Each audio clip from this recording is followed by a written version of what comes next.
بسم اللہ الرحمن الرحیم۔ یہ ہماری وراثت کی 13ویں کلاس ہے اور آج بھی ہم تھوڑی سی پریکٹس کر لیتے ہیں کیونکہ ہم نے مختلف 12 ذوی الفروض کے احوال کو پڑھا ہے، تو اب ہم کوشش کر رہے ہیں کہ مختلف مثالوں کو حل کریں تاکہ ورثاء کو حصے دینے کی پریکٹس میں پریکٹس کے دوران جو ہے ہمیں مہارت حاصل ہو جائے۔ پہلی مثال یہ، ایک شخص کا انتقال ہوا، اس کی ایک بیوی ہے، ایک بیٹی ہے اور اللاتی بھائی ہے۔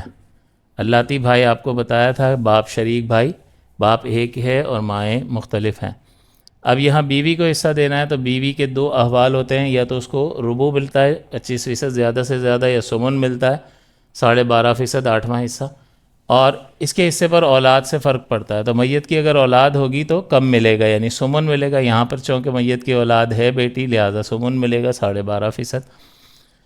اور بیٹی اکیلی ہے، اگر بیٹا ہوتا تو عصبہ بنتی، پھر بیٹے کو 2 حصے اور بیٹی کو 1 ملتا ہے، اس طرح سے تقسیم ہوتی۔ لیکن چونکہ بیٹا نہیں ہے تو پھر ان کی تعداد پہ فیصلہ ہوتا ہے، ایک بیٹی ہو تو نصف دیتے ہیں اور ایک سے زائد ہو تو ثلثان یعنی 2/3 دیتے ہیں، 66.66%۔ یہاں 50% اس کو مل گیا۔ اس کے بعد یہ مرد آ گیا اللاتی بھائی، تو اب 4 مردوں میں ان کو دیکھ لیں تو یہ ذوی الفروض مردوں میں سے نہیں ہے، باپ، جد صحیح، اخیافی بھائی اور شوہر اس میں نہیں ہے۔ اب دیکھیں گے اس میں چونکہ اخوت والا وصف ہے، یعنی یہ میت کے باپ کا جز ہے، تو لہٰذا یہ عصبہ بنے گا، کیونکہ نبی کریم نے بیان فرمایا کہ ذوی الفروض کو دینے کے بعد جو کچھ بچ جائے وہ سب سے قریبی مرد رشتہ دار کو دے دو۔ تو یہاں پر سب سے قریبی مرد رشتہ دار پاسبلی بیٹا ہو سکتا تھا، پوتا ہو سکتا تھا، نہیں ہے۔ دادا پردادا باپ ہو سکتا تھا، نہیں ہے۔ حقیقی بھائی ہو سکتا تھا، نہیں ہے۔ تو پھر اللاتی بھائی موجود ہے، تو یہی اس وقت اس صورتحال میں قریبی مرد رشتہ دار ہے، لہٰذا باقی اس کو دے دیا جائے گا۔ اب اگر ہم ویسے یوں دیکھیں پرسنٹیج کی بنیاد پر تو 12.5% اس کو مل گیا، 50 اس کو مل گیا، تو یہ 62.5 نکل گیا، اور 37.5% چچا یہ اللاتی بھائی کو مل گیا۔ یوں تقسیم ہو گئی 100%۔ اور ضابطے کی کارروائی کریں تو یہاں پر ایک حصہ سمن ہے اور ایک نصف ہے، اور دونوں کا تعلق نوع اول کے ساتھ ہے۔ نوع اول میں 3 حصے ہوتے ہیں، نصف، ربع اور سمن۔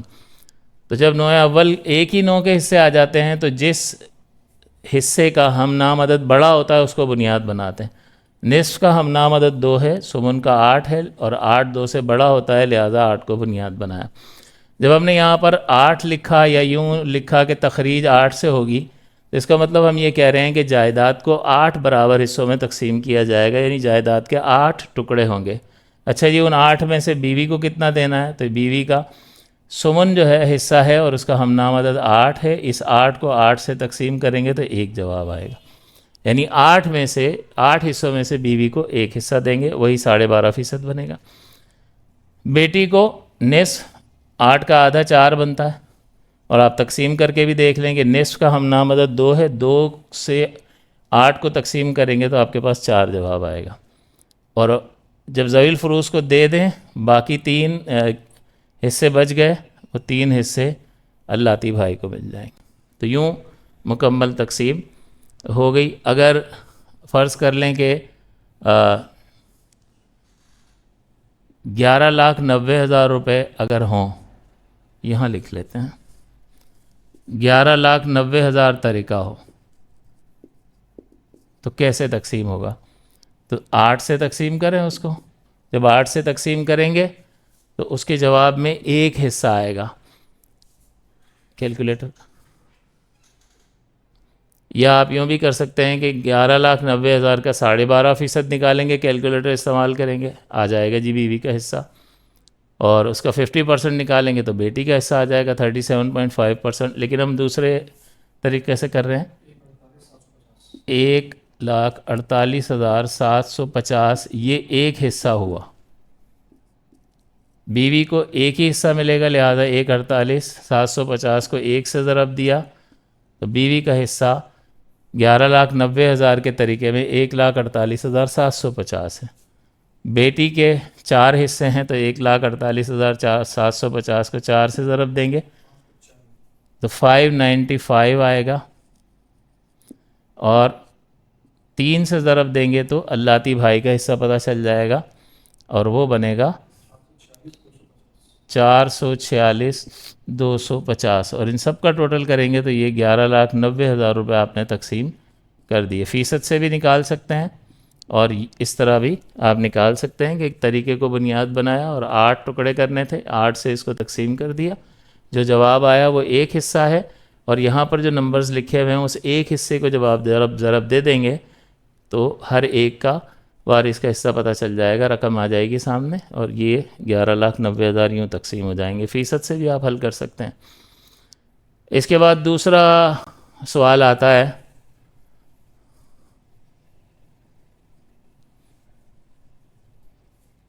شوہر، دادا، دادی اور بہن. ایک شخص کا ایک بھی عورت کا انتقال ہوا، اس کا شوہر ہے، اس کا دادا بھی ہے اور دادی بھی ہے اور اس کی ایک بہن بھی ہے. اب شوہر کو حصہ دینا ہے، اولاد کو دیکھیں گے. شوہر کو یا تو نصف ملتا ہے یا ربع 25%، اور اولاد کے ہونے نہ ہونے سے فرق پڑتا ہے. یہاں اولاد نہیں ہے لہٰذا زیادہ سے زیادہ حصہ اس کو مل جائے گا جو نصف ہے. 50% آ گیا اس کے پاس، باقی 50% رہ گیا. دادا جو ہے اس کو بھی اولاد سے فرق پڑتا ہے، یہاں اولاد ہے ہی نہیں لہٰذا یہ عصبہ بن جائے گا. دادی جو ہے اس کا سدس حصہ ہے، چھٹا حصہ. ایک ہی حصہ اس کا ہوتا ہے، یا تو نہیں ملتا یا ملتا ہے. تو اگر باپ ہوتا میت کا تو دادی کو نہیں لینے دیتا، اور قریب کی کوئی دادی اس سے ہو ہی نہیں سکتی، یہیں سے ابتدا ہے. تو لہٰذا دادی کو کوئی محجوب کرنے والا نہیں ہے. میت کی ماں ہوتی تب بھی اس کو نہ ملتا، میت کا باپ ہوتا تب بھی نہ ملتا. یہ دونوں نہیں ہے لہٰذا اس کو سدس مل گیا اور بہن محجوب ہو جائے گی.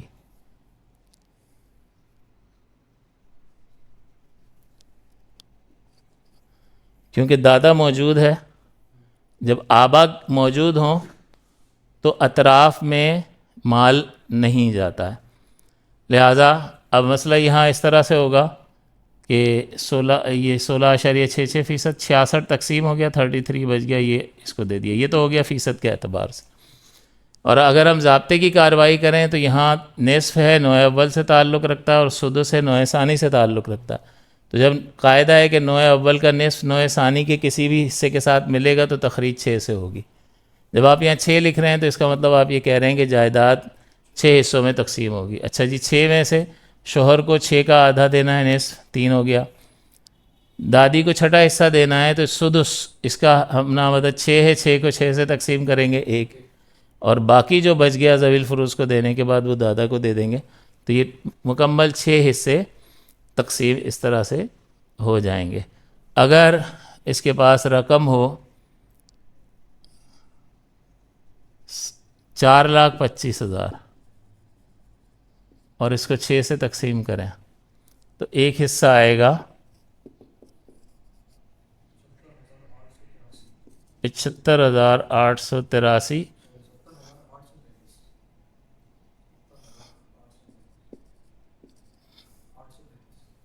70,835 روپے. 800، ٹھیک.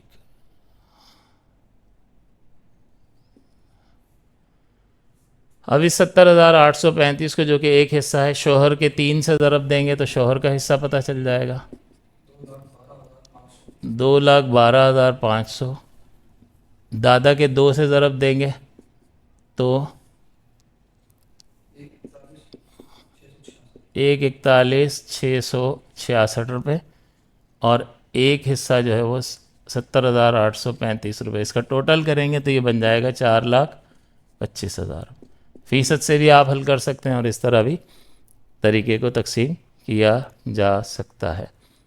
اگلی مثال وارث جو ہے، تیسری مثال، اس میں وہ ورثہ میں بہن ہے، ایک اللاتی بہن ہے، یعنی صرف بہن لکھا ہے تو اس کا مطلب حقیقی بہن ہوا، اور باقیوں کے ساتھ لکھ دیا اخیافی اور اللاتی. تو تیسری مثال جو ہے، زید کا فرض کر لیں انتقال ہوا، اس کی ایک حقیقی بہن ہے، ایک اللاتی بہن ہے، ایک اور 2 اخیافی ہیں. تو حقیقی بہن کو اکیلی ہے لہذا نصف ملے گا، اللاتی بہن کو سدس مل جائے گا، دونوں ملا کر ثلثان لے لیں گی، اور اخیافی بہن کو ثلث ملے گا کیونکہ باپ آبا میں سے کوئی ہو یا اولاد ہو تو یہ 0 پہ چلی جاتی ہے.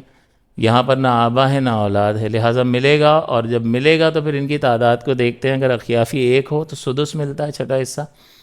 اور اگر 1 سے زائد ہوں تو ثلث ملتا ہے 33%، 33.33. تو پرسنٹیج سے تو یہ سامنے یوں آ جائے گا. تو یہ دونوں مل کر 50 اور 50، یہ 100% تقسیم ہو گیا. لیکن ہم ضابطے کی کارروائی کریں، یہاں نصف ہے، سدس ہے اور ثلث ہے. ان دونوں کا تعلق نوع ثانی سے ہے اور اس کا تعلق نوع اول سے ہے. تو نوع اول کا نصف نوع ثانی کے کسی حصے سے ملے تو 6 سے تخریج ہوتی ہے.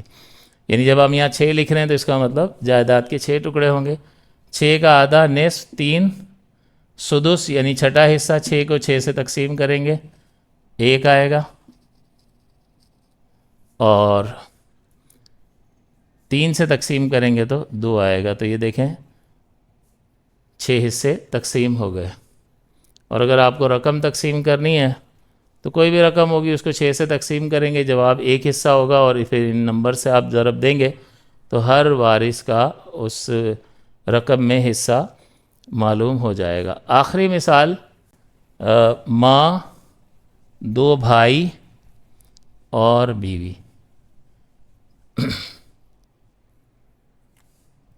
یعنی میت کی بیوی ہے، میت کی ماں ہے اور 2 بھائی ہیں. بیوی کو حصہ دینا، اولاد کو دیکھیں گے، اولاد نہیں ہے تو زیادہ سے زیادہ 25% مل گیا ربع. ماں کو حصہ دینا ہے، بھائی 1 سے زیادہ میت کے بھائی ہیں، لہذا چھٹے حصے پہ روک دیں گے. تو ماں کو چھٹے حصے پر اولاد روک دیتی ہے، اس میں تعداد کا مسئلہ نہیں ہوتا. بیٹا اکیلا ہوگا روک دے گا، بیٹی اکیلی ہوگی اس چھٹے حصے پہ روک دے گی. لیکن میت کے بھائی بہن جب 1 سے زائد ہوں گے تو چھٹے حصے پر. اگر 1 بھائی ہوتا یا 1 بہن ہوتی تو ثلث ملتا 33%، لیکن 2 ہیں، چھٹے حصے پہ روک دیں گے اور یہ اسبہ بن جائیں گے. اب یہاں اگر آپ یوں 25 اور 16 کرتے ہیں اور باقی ان کو دے دیں، یہ ہو جائے گا حل. لیکن آپ ضابطے کی کارروائی کرتے ہیں، یہ ربع نوع اول سے تعلق رکھتا ہے اور یہ نوع ثانی سے تعلق رکھتا ہے. اور قاعدہ جب نوع اول کا ربع نوع ثانی سے مل جائے تو 12 سے، جب نصف ملتا ہے تو 6 سے کرتے ہیں.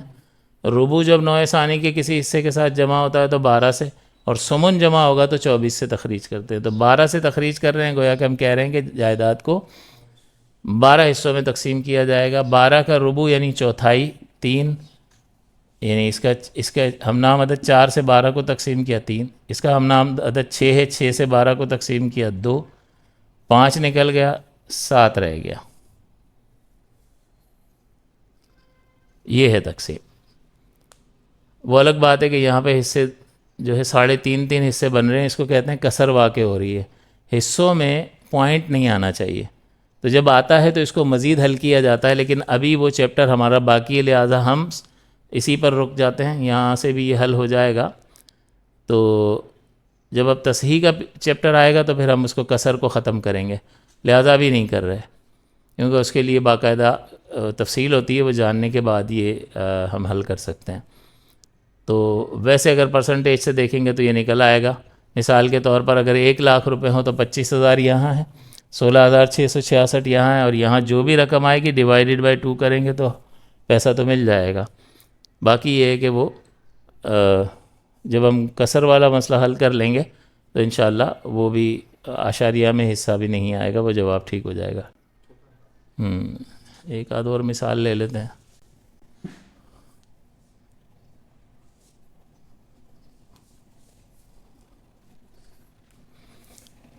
زید کا انتقال ہوا، اس کی بیوی ہے، اس کی ایک بہن ہے اور 4 چچا زاد بھائی ہیں. چچا زاد چچا کے بیٹے ہیں. تو اب دیکھیں بیوی کو حصہ دینا ہے، اولاد کو دیکھیں گے. اولاد اگر نہیں ہے تو بیوی کو ربع ملے گا، زیادہ سے زیادہ 25%. بہن اکیلی ہے، بھائی ہوتا تو اسبہ بن جاتی، پھر 2 اور 1 کے حساب سے تقسیم ہوتی. یہاں پر یہ اکیلی ہے لہٰذا نصف، اور کوئی اس کو 0 پہ لانے والا بھی نہیں. اگر بیٹا ہوتا تو 0 کر دیتا، میت کی مذکر اولاد اس کو 0 پہ لے آتی. آبا و اجداد ہوتے 0 پہ لے آتے. وہ نہیں ہے تو اس کا مطلب ملنا شروع ہوگا، پھر وہ آپ کو بتایا تھا 5 حالتیں ہوتی ہیں، اس میں سے یہ ایک نصف اس کو مل جائے گا۔ اب یہ آدمی ہے 4 آدمی، تو کون ہے یہ؟ تو ذوی الفروض میں سے تو نہیں ہے، فکس حصے والے نہیں ہیں۔ باپ، جد صحیح، اخیافی بھائی، شوہر، اس میں ان کا نام و نشان نہیں ہے، تو یہ ذوی الفروض میں سے نہیں ہے۔ تو اب دیکھیں اس میں یہ کیا ہے؟ ہاں، یہ اسبہ بنے گا، اور کیوں بنے گا؟ اس میں عموت ہے، یعنی یہ دادا کا، میت کے دادا کا جز ہے، میت کے دادا کا جز ہے۔ چچا کیا ہوتا ہے؟ باپ کا بھائی، باپ کا بھائی یعنی دادا کا بیٹا، تو یہ دادا کے بیٹے ہیں، تو یہ میت کے دادا کا جزء جدی ہی، یہ اسبہ بن گئے۔ اب یہاں پر 2 حصے ہیں، ایک ربع ہے، ایک نصف ہے، دونوں نوع اول سے تعلق رکھتے ہیں۔ یہ کہتا ہے 4 کو بنیاد بناؤ، یہ کہتا ہے 2 کو بنیاد بناؤ، تو بڑے نمبر کو لیں گے، کیونکہ 2 جو ہے اس میں 2 بار آ تو گیا۔ ربع 1 دے دیں گے، نصف 4 کا آدھا 2 اور 1 یہ۔ یہاں پر بھی کسر ہے کہ جب آپ 4 بندوں میں ایک حصہ بانٹیں گے تو 0.25 شیئر آئے گا، تو پوائنٹس میں حصہ نہیں چاہیے ہوتا ہے، ورنہ تکلیف ہو جاتی ہے تقسیم کے سلسلے میں۔ یہ پرسنٹیج کا تو بعد میں حساب کتاب آیا نا، یہ تو بہت سینکڑوں سال پہلے ہی کتابیں لکھی گئی ہیں۔ تو اب اس کو پھر یہ کسر واقع ہو گئی، جب کسر واقع ہو گئی یعنی حصے جو ہیں اس میں اعشاریہ آنے لگ گیا، حصے ٹوٹ گئے، تو پھر اس کو حل کرتے ہیں۔ تو یہ یہاں پر کسر واقع ہو رہی ہے، تو کسر کا میں نے جیسے پہلے عرض کر دیا کہ وہ جب تصحیح کا چیپٹر آئے گا اس میں یہ مسئلہ حل ہو جائے گا۔ یہاں ویسے 4 افراد میں ایک حصہ بانٹیں گے تو 0.25 شیئر آئے گا، ایسے نہیں ہونا چاہیے۔ اس کو مزید حل کر کے ثابت حصہ دیا جائے گا، تو مزید کیلکولیشن ہے اس میں، اور کچھ بھی نہیں ہے۔ پیسے کسی کے کم نہیں ہوتے، جس کو جتنا ملنا ہے اس کو اتنا ہی ملنا ہے، یعنی آپ یہ کسر ختم بھی کر لیں گے تب بھی ان کو 25% ہی ملے گا، وہ کہیں نہیں جاتا۔ لہٰذا اگر 1 لاکھ روپے ہوں تو 25,000، 50,000 اور 25,000 یہاں آئیں گے۔ جب 25,000 یہاں آئیں گے تو آپ 4 چچا زاد میں تقسیم کریں گے تو یہ تقریباً 6,250 روپے غالباً ہر ایک کو مل جائیں گے۔ تو رقم کے اعتبار سے یوں تقسیم ہو سکتی ہے۔